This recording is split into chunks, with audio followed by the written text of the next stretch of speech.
start the recording.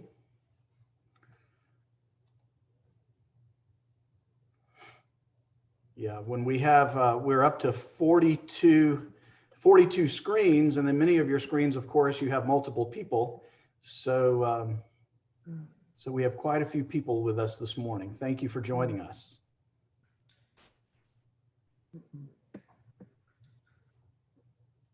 We'll give it just another couple of minutes, and then we'll get started with some housekeeping.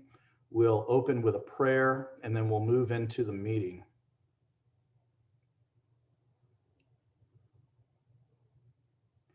Excellent turnout. Thank you, everybody, for being here this morning. I really appreciate it. For some housekeeping things this morning to get started, we've got some more vestry members coming into the room. Admit all.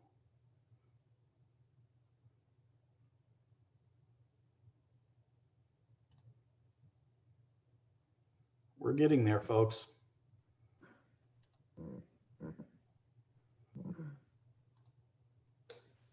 Okay. Not getting it. All right, folks, it's 9:03. We have quite a bit of ground to cover. I'll continue to admit people into the meeting as they arrive. Thank you for your presence this morning. Bit of housekeeping. First and foremost is the mute function. Part of the requirement of this meeting is that people have the opportunity to be heard. If you are on the video screen, you have the opportunity to unmute yourself. And you can do that one of two ways. One is by clicking the little microphone icon, and that will unmute yourself. You can also go to your picture, your video, and you can unmute yourself there. For those who are visiting by telephone, if you are on the telephone, all you have to do is press *6. If you need to write that down, please do. *6 will unmute anyone who is on the telephone. We will have some slide presentations this morning. Those individuals who will be speaking will unmute themselves. And just so you know, this meeting is being recorded. We have almost 50 different screens, and so you can always find the arrows on the side of your screen, and you can sort of scroll through and see who else is here if you'd like. Now, the first order of business this morning is to ask if anyone has a reasonable or substantive objection to our meeting in this manner. If you have an objection that you would like to have heard, please unmute yourself at this time and make that objection known. We'll give you a moment. Robin and Mina, I see you speaking. Unmute yourself. That's there. Guys, I'm trying to keep an eye on everyone. Is there anyone with a substantive objection to our meeting online this morning?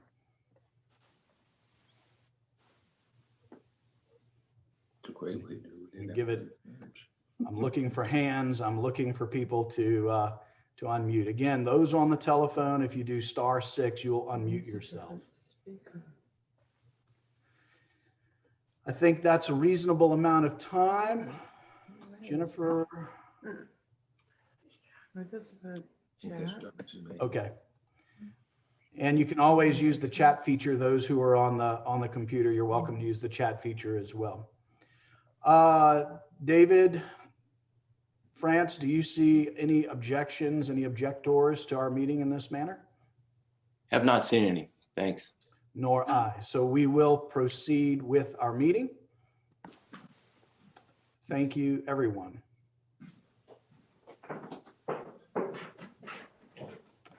All right, folks, I'm going to, those who are on the telephone, I've got a slide presentation. We'll try to explain what the others are seeing as we go along. So welcome to St. John's Episcopal Church annual meeting, December 6, 2020. Who would have ever thought that this would be our reality? Just a brief overview of what to expect this morning. We'll start with prayer. We'll have the warden's reports. We'll talk a bit about stewardship briefly. Joan will go over the statement of mission as she does so gracefully every year. We'll mention the endowment and where we stand with the endowment, and then a brief update on the St. John's Day School. And then at the end, should we have time, and I hope that we do, we will have a Q&A where you can certainly ask me or the vestry anything that you'd like. Let us pray. Almighty and ever-living God, ruler of all things in heaven and earth, hear our prayers for this St. John's Parish family. Strengthen the faithful, arouse the careless, and restore the penitent. Grant us all things necessary for our common life, and bring us all to be of one heart and mind within your holy church. Through Jesus Christ our Lord. Amen. Amen. Folks, the goal in meeting in this way, or the goal in putting the slide presentation together, it was my hope to try to condense our typical annual meeting and streamline it because of the time constraints and because of the video conferencing constraints. I don't, though, want us to rush through everything.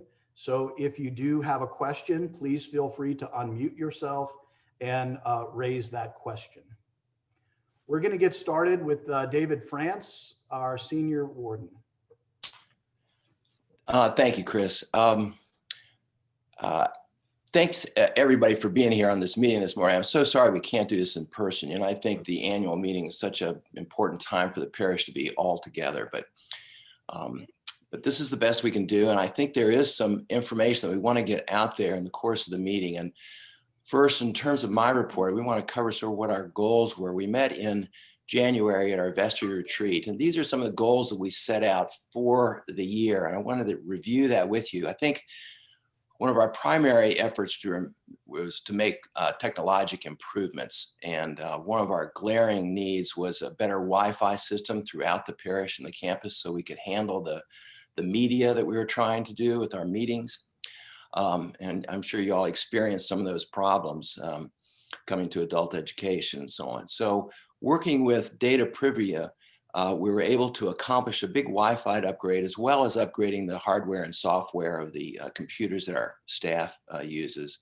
And we also moved from a server-based to a cloud-based storage, which obviously would be much more secure.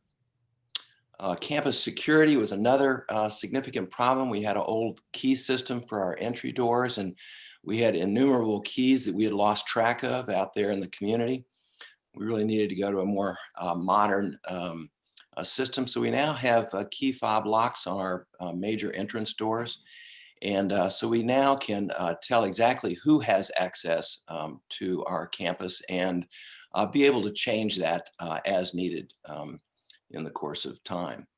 We've also added security cameras, and Tom Jennings may talk about these issues as well, but we kind of concentrated on our entrances as well as a few cameras in our day school and nursery areas around the campus.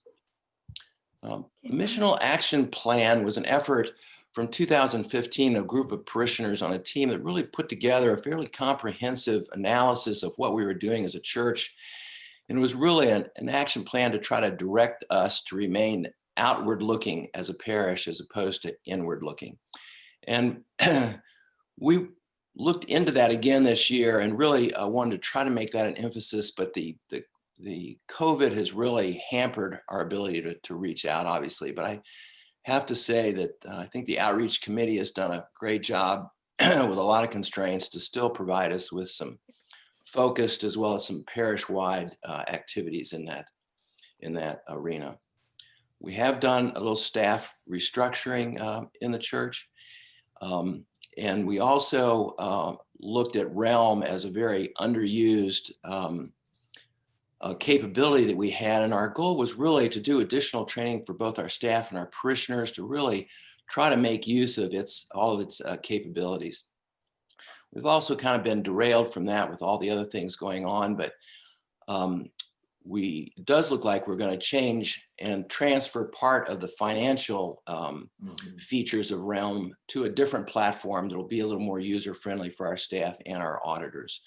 So I think still getting into an efficient use of the social communication aspects of Realm is sort of still on our plate. We felt as though we had a fairly complicated campus for new people to walk into and for visitors to walk into. And we're hopeful that some improved signage around the campus will be a significant help to that. So that's in progress. And this is another issue that Tom Jennings may talk about. But we've enlisted the help of a couple companies to put in bids to improve that. That's right. Once that is done, we'd like to move on to changing our address. Strange as it seems, our Boston Avenue address really has evolved to be the back of the church. And Chris noticed this immediately when he came. And people going by GPS are directed to the back of our church. So into a fairly complicated part of our campus. So we really would like the Elmwood Avenue address where our Commons entrance is to be our church address. And so we'll come to approach that after we finish our signage efforts. And we also have changed, not the church calendar, but the parish calendar a bit. We really felt as though we needed to have our budget in place before we started the year. We were in the position with our old calendar of really moving into the year and not really finally approving a budget till almost the 1st of February. So as you've noticed, we've kind of front loaded everything. We finished stewardship earlier. We're having the annual meeting and we'll approve a budget before our year starts. So I think we're on much better footing and have a much better idea. And hopefully you all will be able to see our finances a little more clearly rather than sort of doing it in between years. And so, Chris, if you go to the next slide, I think the next important thing we have to talk about is our new vestry coming in. And first I want to recognize the people that are rotating off after a 3-year term on the vestry. Kathy Dalton filled in a 2-year term and she's done such a good job. She needs to remember she still owes us a year. So we may be going back to her soon, but Tripp was our junior warden during a very busy time. We really appreciate all the work that he did, a wonderful job. And Jennifer was a senior warden, as you know, last year. So I leaned on her frequently this year, and she was a big help. Susan has been involved with our outreach, which, you know, is just a crucial ministry, and we so appreciate all the work she's done in that. And Amanda was so good that we gave her actually a couple different commissions to be on during her term on the vestry. So really sorry to see Amanda and everybody else rotate off, but we're excited about the new people coming on. I just wanted to spend a minute talking about how we do this so you all understand how the vestry is formed. What we're really trying to do is to reach out into all parts of the parish to try to draw people who are interested in the vestry or have significant skills that we want to have on the vestry. But we try to go beyond just who the vestry happens to know in the parish. So we have a nominating committee where we draw other people from the parish in who may know other people who might be interested. So this is the group of people here who are on our nominating committee to identify people who had the skills or were interested in being on the vestry, trying to get some balance in terms of gender and age so that we have representation from the whole parish. And then, of course, we solicit the whole parish, so anyone who has an interest in being on a vestry can express that and be considered as a nominee. So we want our reach to be as far and wide as possible and not to concentrate these things in a certain group. So this is our list this year. Scott Kowalski is the senior warden, will be the senior warden-elect on this slate. And that means that he will be on the vestry and then become the senior warden in 2022. And the same would be true of Charlie Pryor moving into the junior warden-elect slot. And that, as you know, is not the stepping stone to senior warden. That is a specific position involved in being responsible for our physical plant for the building and the physical plant of the parish. And we're excited to put Christy Hooper and Judy Arthur and Heather Zippel, all of them on this list. Their biographies have been in Tidings, so if you don't happen to know them, they're there to look at. And we think we've got great people to have on this slate. I've also mentioned the members who are remaining on the vestry. We have 9 people remaining on the vestry, with these 5 joining them. So the names on this page will compose the vestry going forward. So I just need to turn it back over to Chris now, I think. Just momentarily, I want to give you one more second to take a look at those names: Scott Kowalski, Charlie Pryor, Christy Hooper, Judy Arthur, and Heather Zippel round out those who are offering themselves for a 3-year service on our vestry, and we're very grateful to them. I'm going to stop the share for just 1 second so that I can see everyone. We have been advised by the bishop's office that the most efficient way to do this is to ask if there is any objection to this slate.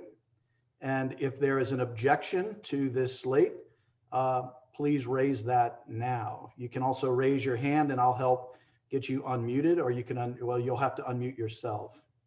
If you're on the phone, *6 will unmute you.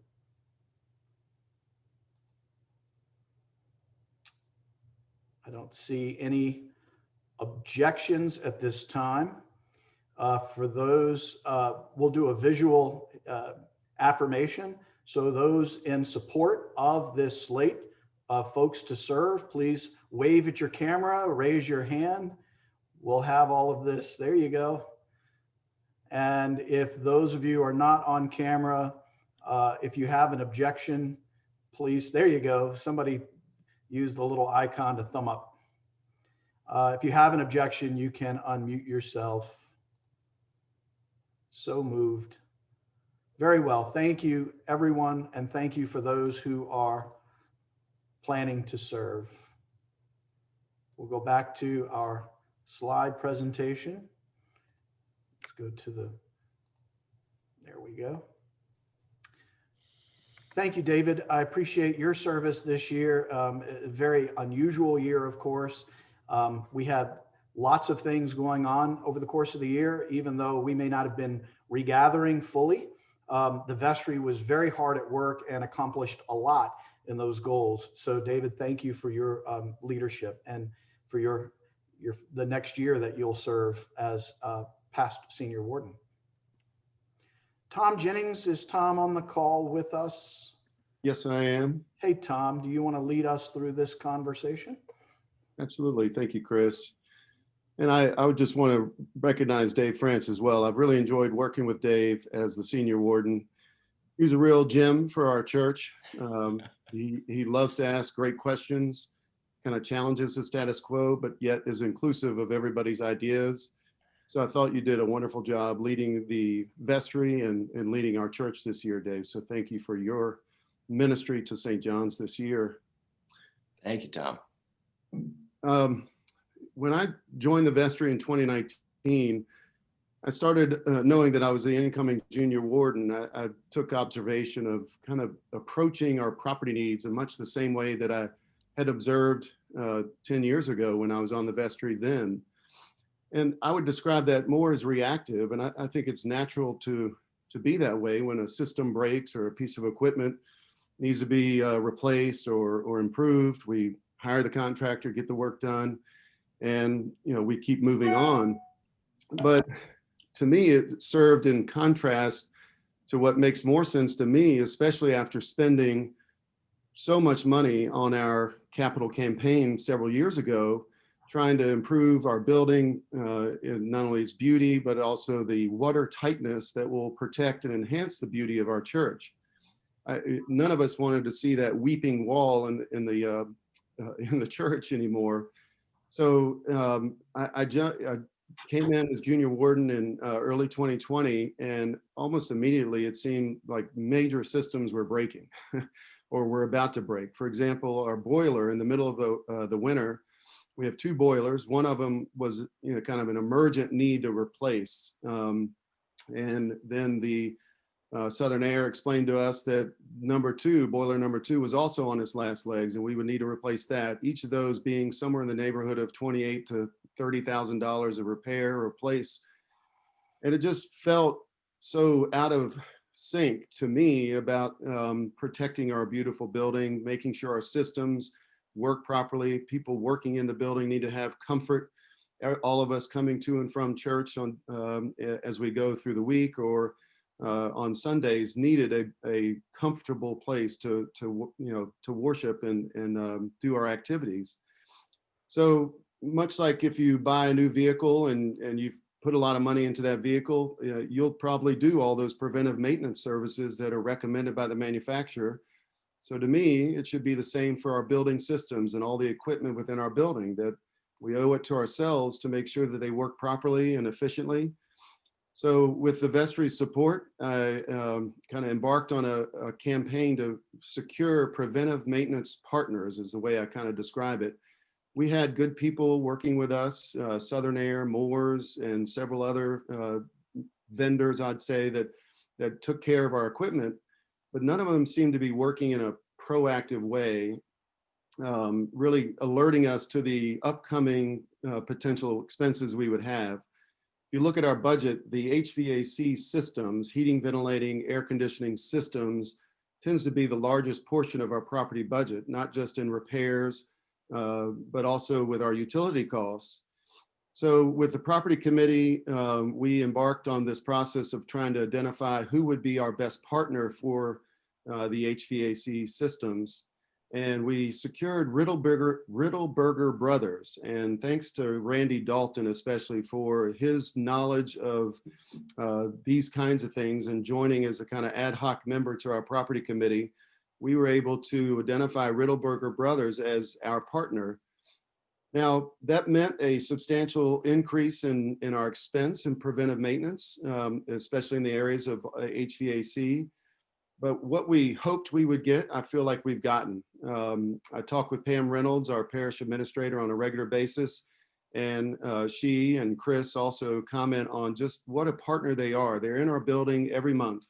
Some of the repairs that ultimately are identified are taken care of as part of the preventive maintenance. So it actually reduces our repair expense that we've had in the past.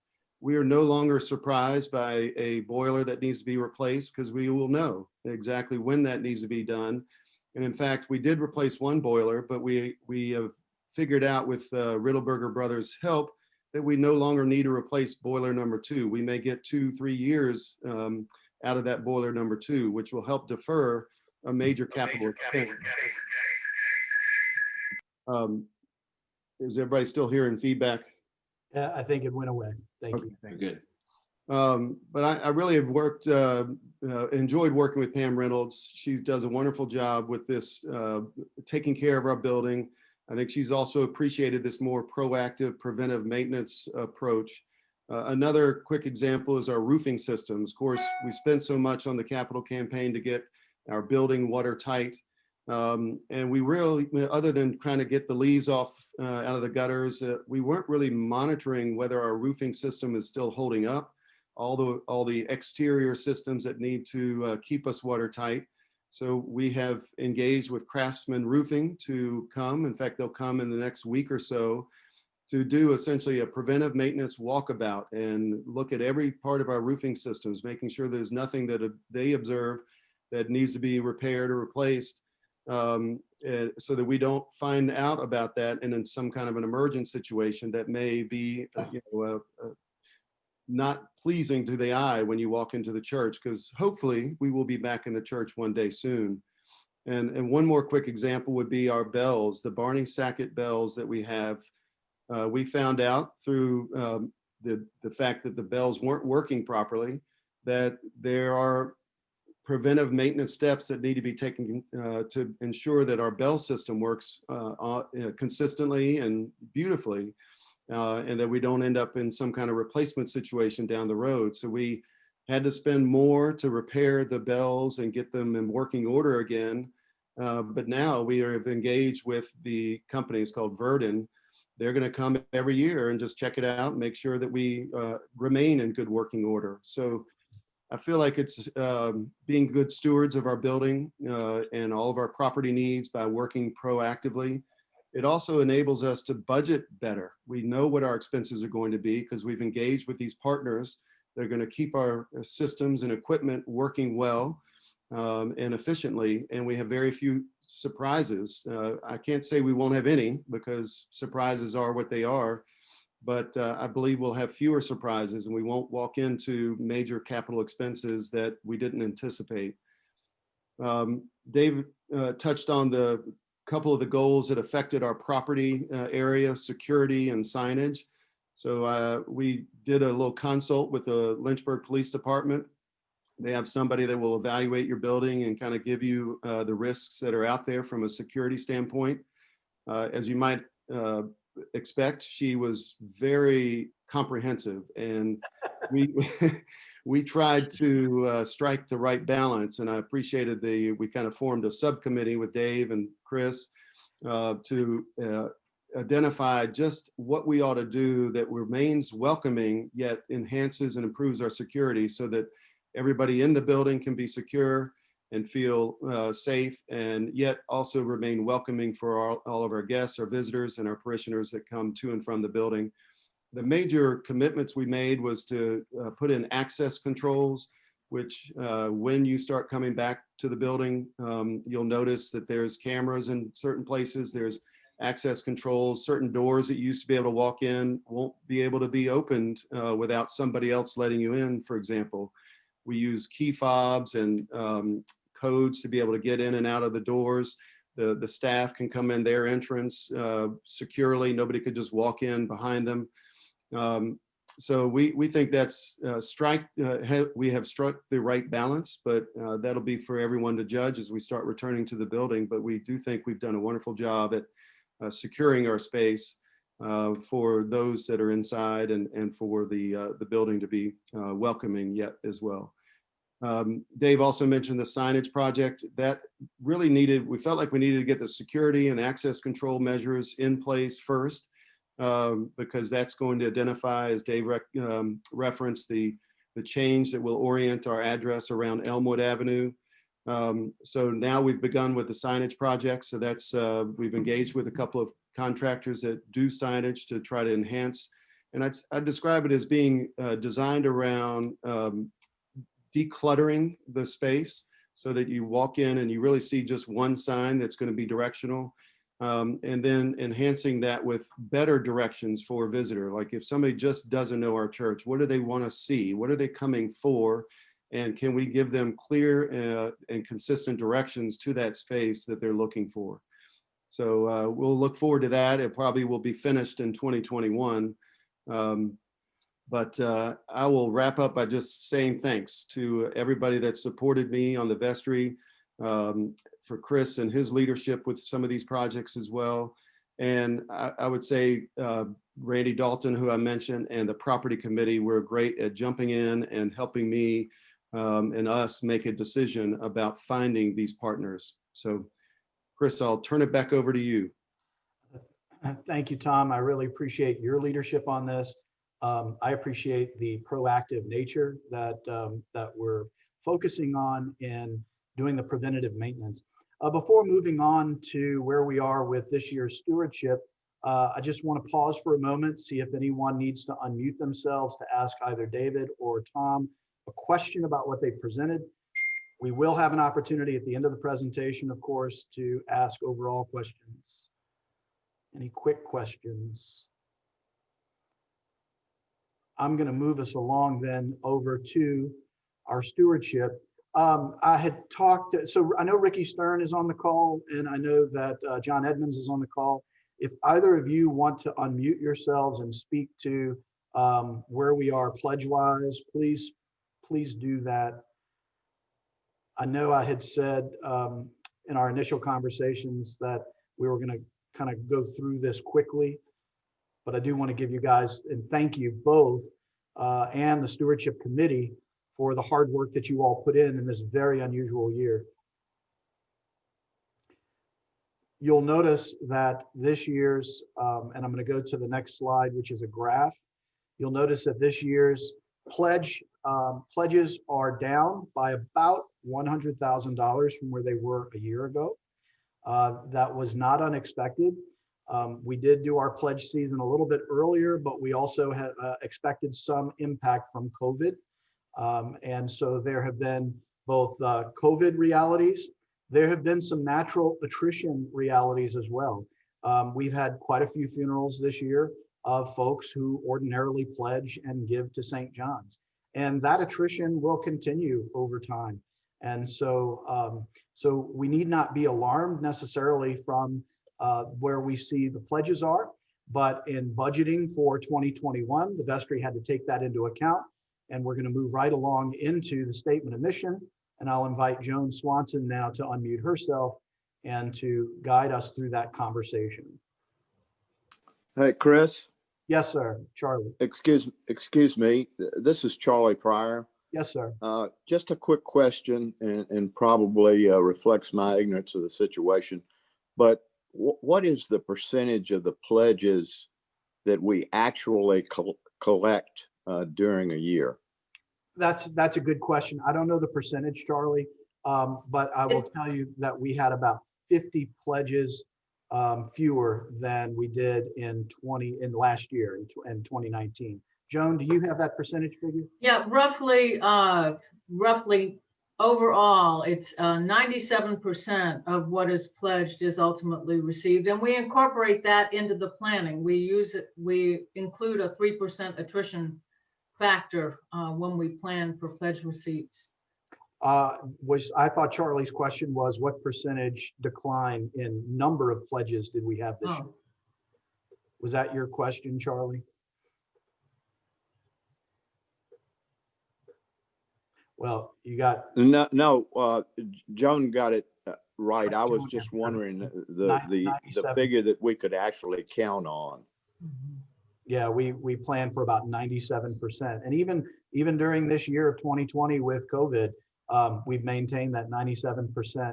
Folks have continued to be generous and give and honor their pledges. It's been really remarkable. So, Joan, thank you, Charlie, for that question. I'll throw it to you, Joan, and let you guide us through. Just let me know when you need to advance the slide. Okay, let's advance the slide right now. Our mission is to live by faith, share Christ's love, and be a voice of hope for all. And how we use and allocate the financial resources that are available to us reflects who we are and what we believe. So that's why our operating budget is referred to as our statement of mission. Now, this morning, this report will be more narrative, focusing on how our resources are allocated rather than going through a lot of detail. That's always available, and I'm glad to respond to any questions as we move through the year. Each of the major components of our statement of mission will be covered, touching briefly on the many areas of ministry that are part of how we collectively carry out our mission. Time and talent, of course, are huge components. This morning, we'll be focusing primarily on the financial support or the treasure, the 2020 financial support, how these funds are used or spent, and the 2021 statement of mission or the operating budget that your vestry has adopted. Coronavirus hasn't changed our mission, but the financial support will be more limited in 2021 because of the coronavirus impact. And Chris mentioned that in talking about pledges. Your vestry has incorporated this shorter term reality with a longer term view to enable the parish to continue ministries and to emerge from this exceptional time without missing a beat. And let's start looking at each of the main areas of ministry, and let's start with liturgy. Through worship, we celebrate God's presence, which inspires us to greater service. Facets of this ministry are on the left-hand side of the slide, and they continue, albeit differently now with the help of technology. The funding is shown on the right-hand side of the slide, the 2020 allocation, and also that allocated in 2021. You'll see reductions here and also in other areas as we move forward. and they reflect both having fewer resources available and also carrying on in a more limited or different coronavirus environment in the first part of the year. The funding is primarily used for staff choir singers, instrument maintenance, sheet music, and altar guild supplies. Next, let's move on to the next slide, Christian formation. Sorry. Chris, okay. And it's through Christian formation that we grow in our knowledge and love of Christ throughout our lives. Here too, areas of ministry continue, albeit differently, at least for now. Funding on the right-hand side here too reflects the level of resources and that the coronavirus will continue to impact how we can be together early in the year. Funding is used for things including youth and family activities, church school curriculum, vacation Bible school, in whatever format it may take, as well as recognitions for baptism, confirmation, and graduation, and additions to our library. We learn throughout our lives, thanks to these ministries and so many of you that lend your time and talent in carrying them out. So now let's move on to outreach and mission. In reaching out to others in relationship, we honor the Christ in each of us and live into our baptismal promise to seek and serve Christ in all persons. The areas of ministry on this slide also have continued as we live into our mission, while incorporating COVID restrictions, and also show slightly reduced funding for 2021. The funding is broken down into the three major areas: relational community projects and grants. This funding is spent on community projects and also grants that are carefully considered by the outreach committee. The diocesan component supports ministry and mission throughout southwestern Virginia.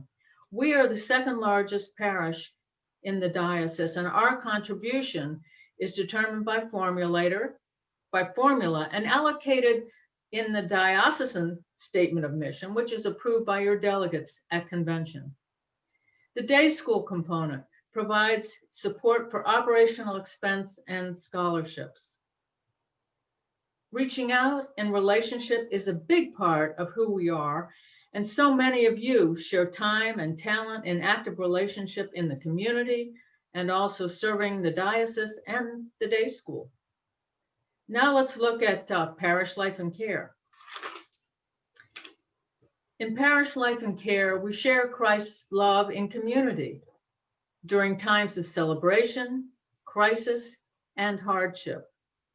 The funding in 2021 is less than that in 2020. These funds primarily support the food that's part of our fellowship in celebrating and caring, along with welcoming folks to the parish. The love for one another in community is demonstrated in the time and talent that so many of you share.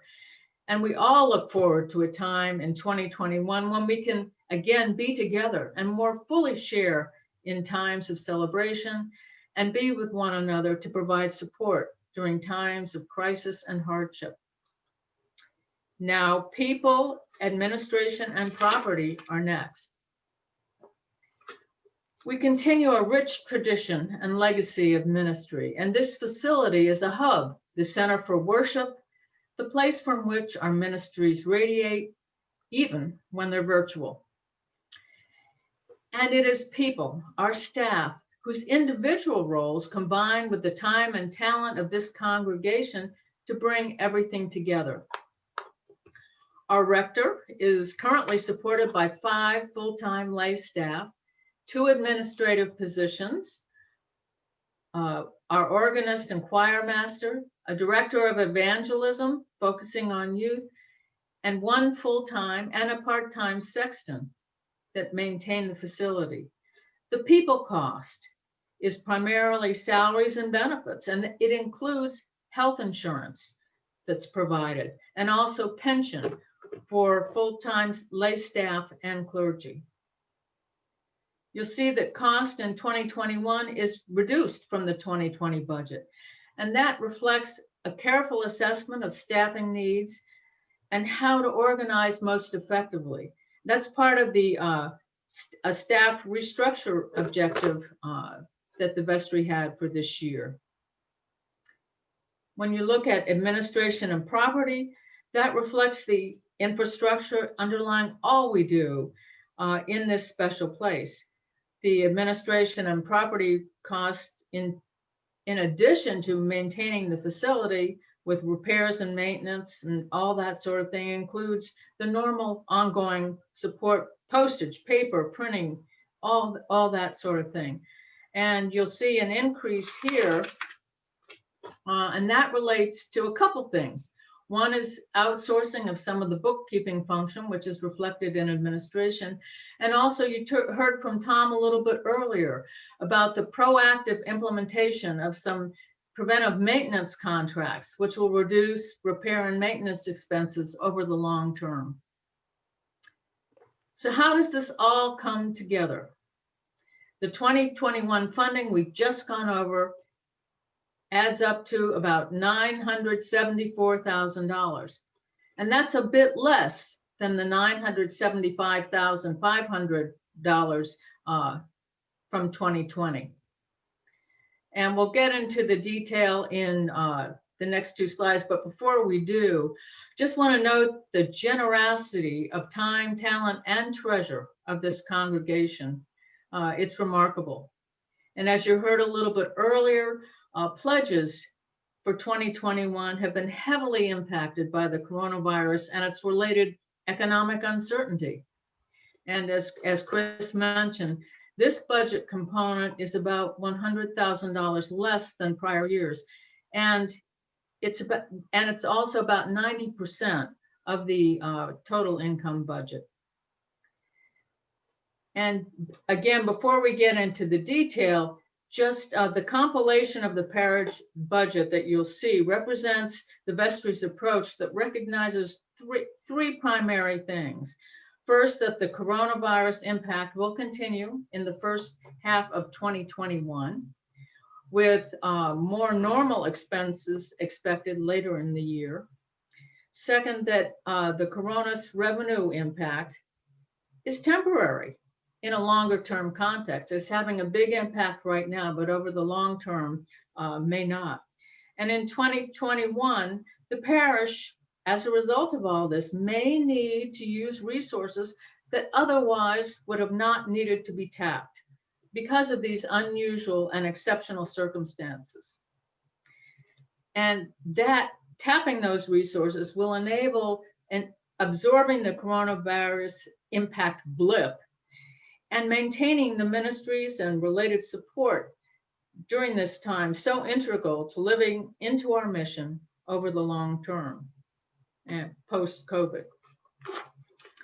Let's move on now to the next slide. And the year-to-year comparisons, 2020 to 2021, are shown for both the revenue and expense components on this first of two slides. The top line, you can see the expense total. The expenses between 2020 and 2021 are very close and actually reflect a slight reduction overall. Looking at the revenue in the middle of the slide, you'll see that it's separated into pledge support and contributions. And then it is totaled, and the operating revenue total that you see reflects a decrease of about $100,000, which again, Chris mentioned a little bit earlier, has to do with the impact on pledges in this current environment. So how does it all add up at this point? Then there's the gap between expenses and revenue. That's the last line on the bottom of the page. You'll see that in 2020, it was a little over $78,000, and it's about $100,000 more, $186,000 plus for 2021. So how to bring balance, and how was balance brought in 2020? That brings us to the final slide. Okay, you'll see on the top of the slide, the expense to revenue gap, and that's the start point, carries forward from the prior slide. In 2020, resources outside the operating funds were accessible to fill the gap, and that brought balance to expenses and revenue, and you can see that was about $78,000. In 2021, $84,000 is accessible, but will also exhaust these resources, and that leaves a gap of $102,000. Okay, so note, before moving forward, the level of that gap could change. If more revenue is ultimately received in 2021, or if expenses are less than planned in 2021, as we move through and there's more economic certainty, that gap could change. So as you'll see, a lot of this will be fluid as we move through the year. So another two components are needed to fill that $102,000 gap to support the planned expenditures. And they'll be used only if and as needed, depending on how the year evolves. And my guess is that some of this will definitely be needed, but perhaps not all. The first piece is PPP loan forgiveness. The parish applied for a payroll protection loan under that program. Our application for forgiveness has been filed, and we're optimistic it will be approved. And if it is, $40,000 to $50,000 will be available to close that gap, and will also exhaust the proceeds from the payroll protection loan. Now, that we won't know the exact number, could be more than 40,000, but right now the assumption is $40,000. The larger the number, the more it will impact the offset. The next component that the vestry discussed has to do with the St. John's Endowment Corpus. So the budget that was approved includes up to roughly $63,000 if needed. Now, using the corpus from the endowment is an unusual step, yet it's not unprecedented. It has happened before for exceptional needs. The endowment resolution specifically allows for this in exceptional circumstances, and this year is one.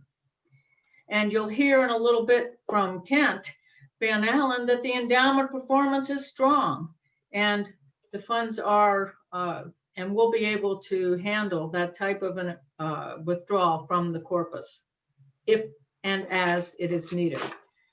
So there are some moving parts in terms of the gap that will need to be filled, and much depends on how 2021 revenue and expenses evolve and the final PPP loan forgiveness.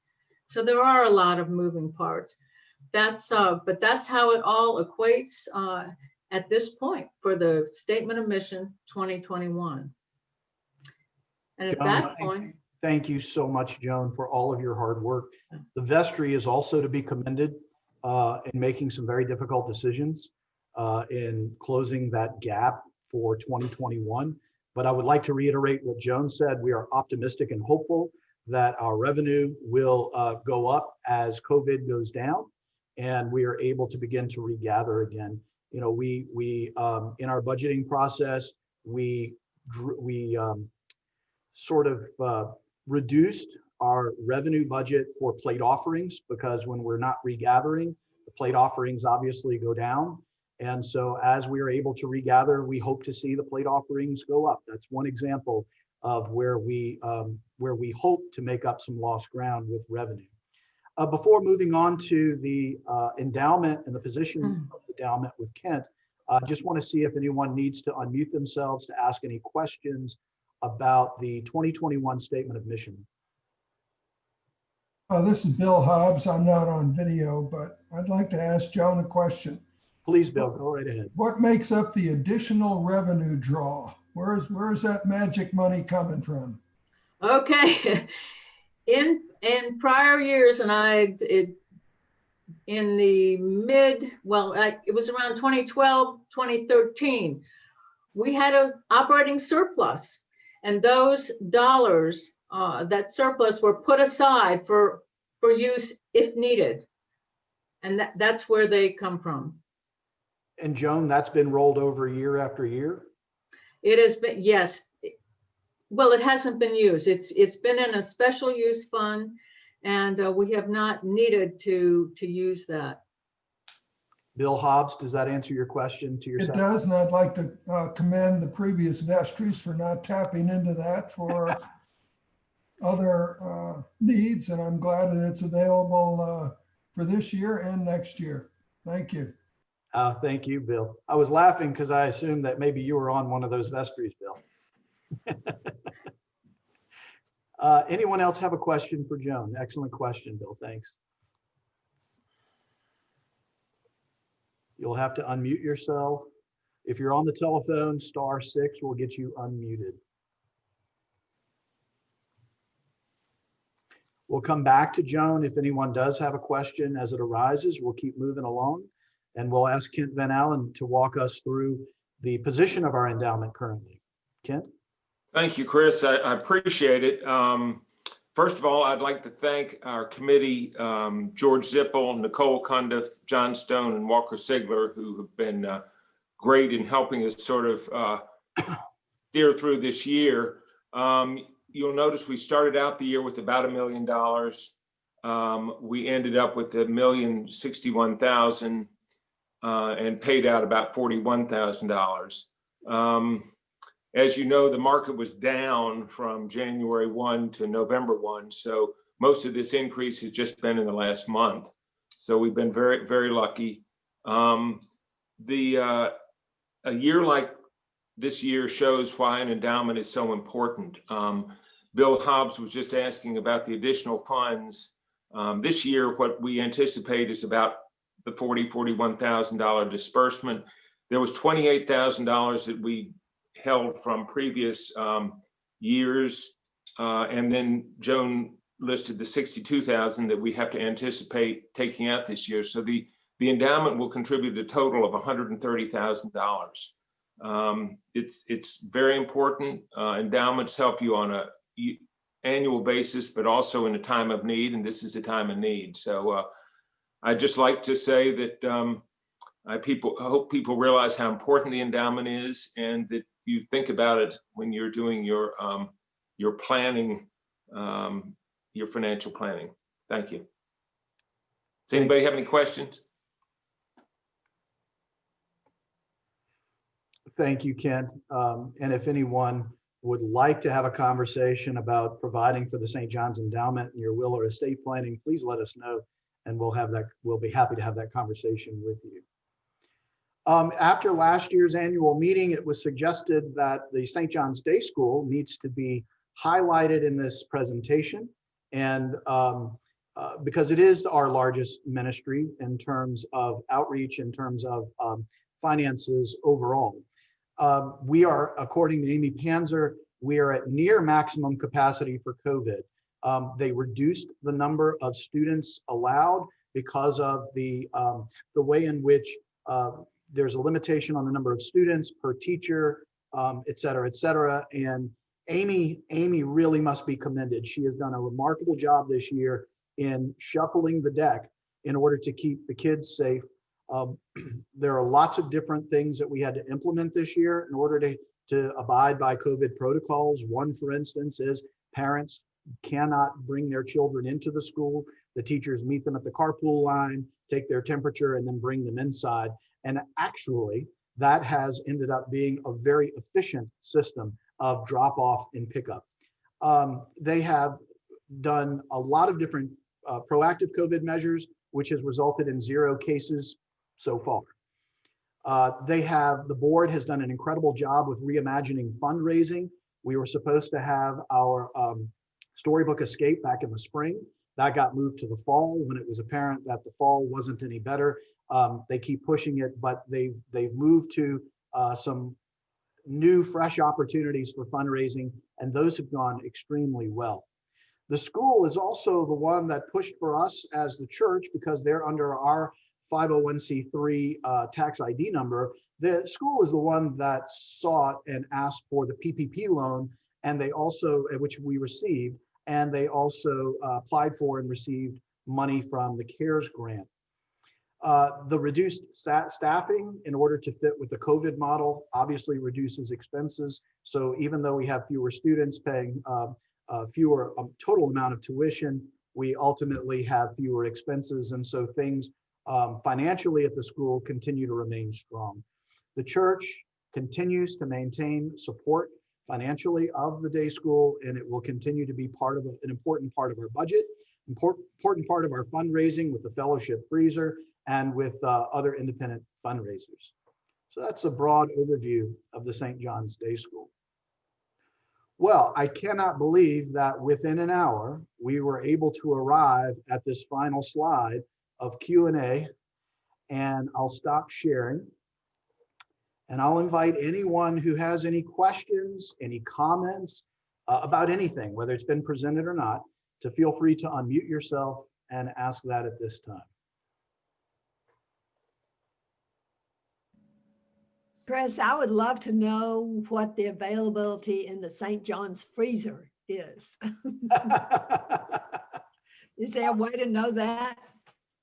There's a leftover sandwich I put in there the other day. No, I'm kidding. If Betsy's on the call, she was on earlier, maybe she can speak to that. Betsy? Yes, we have a few.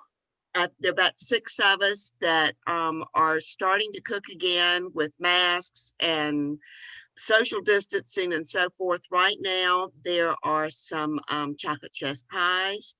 There are pecan pies. We did about 40 boxes of twice baked potatoes, and our plan is to make turkey hash this week. So we're starting, it will be sent out each week in the newsletter what is available. You'll just have to ring the doorbell and come in. It's the same procedures we've always used. Just leave a check. But we are starting to cook again on limited basis, and if there are things that you'd like to see in the refrigerator, in the freezer, please let us know, because as I said, there's just 4 of us, so we can't produce quite as much as we've done in the past, but we are up and going again. So no Boston Avenue cream pies this year? Not this year, unfortunately. Just too many hands. I understand. Betsy, can we get Leighton to do any of his cheese creations, biscuits? What do you call them? His wonderful cheese biscuits. Yeah. I would love to see that happen. I will ask, and I think if y'all want to pass that along as well, I think he'd probably be happy to. Okay, good. We will. Oh, there's also some homemade strawberry jam there that was done this summer from fresh strawberries. So if you need any Christmas gifts, I've had some. It's delicious. St. John's appetite remains strong. Elizabeth Thomas, please.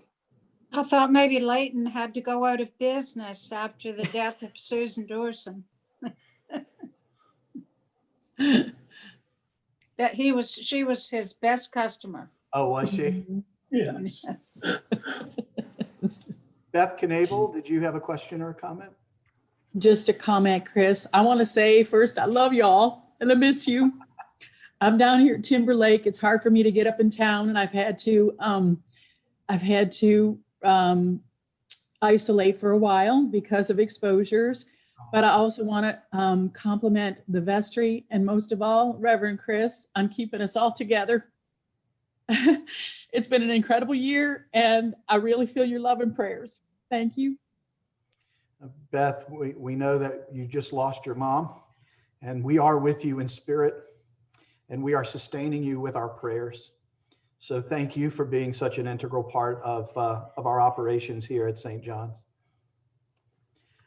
Are there other questions or comments? David France. I just wanted to make an additional thanks. As you can tell from this report, Joan Swanson and Tom Jennings were integral to this whole year. I mean, it took everybody to get it all done, but those two really stand out in terms of the time spent and the foresight and their contribution. So I think everybody should recognize who the real workhorses were this year. And I can certainly point to those two as well as others, but they stand out.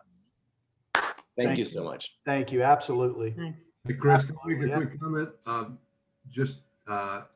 I'm excited to be part of this process in the next few years, but a huge thank you to everybody on the Vestry, and David and Tom and everybody else and on the committees, and Chris to coming in to a new parish and then being hit with this challenge, being able to pivot and adapt and keep us moving has been incredible. You've done some great work, so thank you. Thank you, Scott. There was two things. There's a question in the chat box we need to address. And before we do that, because I don't want to forget, Joan has served as our treasurer for 8 years, probably going on to 9 years. And Joan has said openly that she's probably ready to retire from that role. We have approached several folks in the parish and asked them to discern the possibility of serving as a treasurer. And those folks have discerned that they're not called to that ministry right now.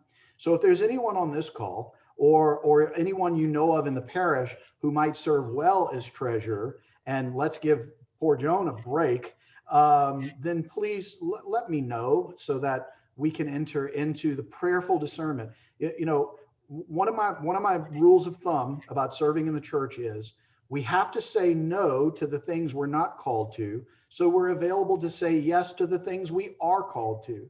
So I really don't, I believe in asking people to prayerfully consider it rather than just sort of putting people on the spot. That being said, there is a question from Bill Burris. Joan, he wants to know about our 2020 expenses. Were they as expected? He was wondering if we were able to save money anywhere. Yep. Yes, we were able to save on versus the expense plan. Also, revenue is going to be less than planned overall. So we'll do a little better than planned overall, but it's going to be pretty close. But Bill, you're right. We did not spend as much in 2020, really reflecting the coronavirus in the second, almost throughout the year. You know, for 3/4. Saved a lot of money on copy, paper, and toner, I'll tell you that. Other questions, comments, suggestions? You'll have to unmute yourself. I can't see everybody. Let me take a moment because the question has come up about regathering. When can that happen? Obviously, we're seeing cases on the rise and on the increase. I don't know about you guys, but I saw a news article this morning online that there are hospitals in our country that are having to turn people away because the hospitals are beyond capacity. We want to continue to regather in the manner that we are on Sundays and do that in a responsible way. That includes folks pre-registering before coming, maintaining social distancing by having our pews marked, and the distribution of the Eucharist is such that I bring it out to the folks and it comes in the form of the bread only. We're not sharing the cup, and we're not hugging each other and giving high fives at the sign of peace and that kind of thing. I will say that I've consulted with the vestry, and the bishop has challenged us to consider whether in-person Christmas worship is appropriate because of the number of people who that is really their only service each year that they arrive, and they may not be accustomed to our protocols and that kind of thing. I was sharing with, I guess it was David France the other day, that about a third of our vestry feels that we can move forward with Christmas and do it safely as we do each week. We have about a third of our vestry that says maybe we ought to not have in-person worship at Christmas. And we have about a third of our vestry that says I can see the value of both and I'll support either decision. So what we have decided at this point is we're going to watch the cases in our area and see if there is continuing to be an increase. And if there is an increase, then we would probably for Christmas do an online only service. But if we can sort of maintain where we are now, then there is the possibility that we'll move forward with our in-person Christmas worship. So that's just a brief update of where we are. You know, every day something changes. Every day we're having to pivot and consider and weigh the pros and cons, take the information that we're given on any given day and make decisions. I appreciate so much St. John's flexibility, everybody's support and encouragement, and certainly everybody's understanding. These are difficult times. I will tell you, I have never before been a priest during a pandemic. Sometimes I feel like I don't know what I'm doing. And sometimes I don't know what I'm doing. But I am surrounded by such love, such wisdom, and such wonderful people that we are getting through this together, and we will get through this together. The sermon that you'll hear this morning for the service, if you decide to tune in, it's about the scripture passages, but at the end of that sermon, I'm going to address, I guess, sort of how I see us moving through this pandemic in 2021. It's now 7 minutes after 10. I think Peggy is probably eager to start her prelude in about 10 minutes. So we can stay on schedule unless someone has any other questions or comments. Seeing none, we will call this meeting hereby adjourned. Thank you, thank you, thank you. God bless you all, and we look forward to being together very soon. Thank you, thank you, thank you. Bye. Great job. Great job. God bless you all. Hey, Allison. Oh, hey, there's Allison.